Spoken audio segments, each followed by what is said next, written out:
This review contains spoilers.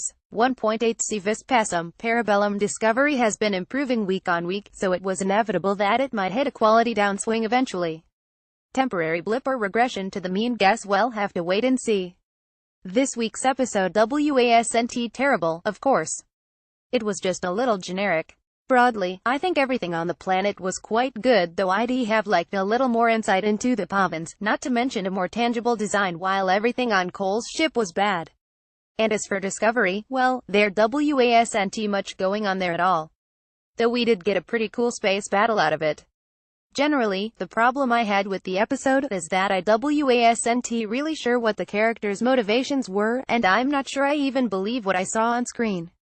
Rel, Saru, Cole, Tyler and Stamets were all being self-contradictory, but not in that Mad Men they're saying the opposite of what they feel, way more in a confusing. This episode needed a redraft to clear things up way. There were a lot of weird instances of characters making weird decisions and then changing them on a dime, not because they're complex and conflicted, but because they didn't seemed to have particularly tangible motivations in the first place. To talk specifics, the manner of Cornwell's death, or is that death was so perfunctory and confusing that I don't know whether I actually believe it happened as suggested.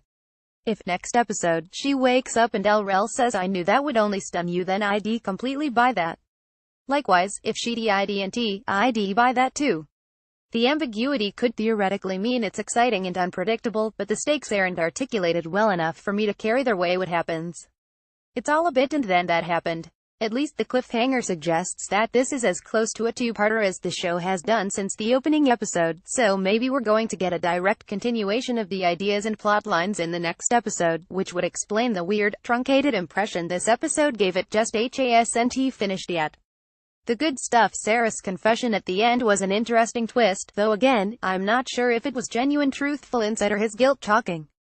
I liked the idea behind the vibrational frequency planet, and it was sort of odd to be watching an episode of Star Trek where two characters kissing actually meant something. And hey, getting to see an actual away team visiting a planet, they took their sweet time with it, but we got some decent location stuff out of the bargain. I was a fan. Overall though, a mixed bag. I couldn't blame anyone for hating it, but I was mostly just a bit disengaged. Easter eggs and such. You may have noticed a lot of the ships in Discovery are named after human astronauts and scientists, but this episode has an exception. One of the two ships the Vulcan Admiral mentions to Lorca is called the Murik. Sub Commander Murik was a Vulcan officer seen in N2/15 Ceasefire. Burnham mentions that the needs of the many are greater than the needs of the few, which is a phrase famously associated with her adoptive brother, Spock. He first said it in Star Trek II: The Wrath of Khan. Apparently an old family motto and/or Vulcan proverb. The away team discussed General Order 1, sometimes known as the Prime Directive. Unfortunately, the actual text of the Prime Directive is frequently confusing even to people who are supposed to have devoted their careers and lives to following it. For reference, General Order 1 is no starship may interfere with the normal development of any alien life or society, and usually but not exclusively prohibits deliberately contacting pre-warp cultures who haven't noticed that Star Trekking is happening up there. This WTF. Stamets' reasoning for not telling anyone that he's going slowly crazy is pretty tenuous. I mean, it'd be bad enough if the ship only relied on this guy to fix the engines, let alone be the engines. I kind of hope Tilly goes straight to the boss with this one.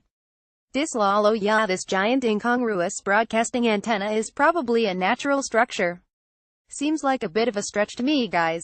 Time to meeting. Nothing. Tilly does seem to interrupt Stamets at lunch, but let's face it, lunch isn't a meeting. Unless it's a lunch meeting, which absolutely should not exist. Who's that face? It's hard to do this section in an episode where the guest characters were clouds of blue CGI that only assumed an incredibly vague and temporary humanoid shape. Mistakes and minutia. When Burnham shoots the hand phaser at Saru, it fires Klingon disruptor-style blasts instead of honest, God-fearing Federation laser beams. That phaser is clearly an undercover operative and should be interred in the brig immediately. QED. Read James' review of the previous episode, Magic to Make the Sanest Man Go Mad, here.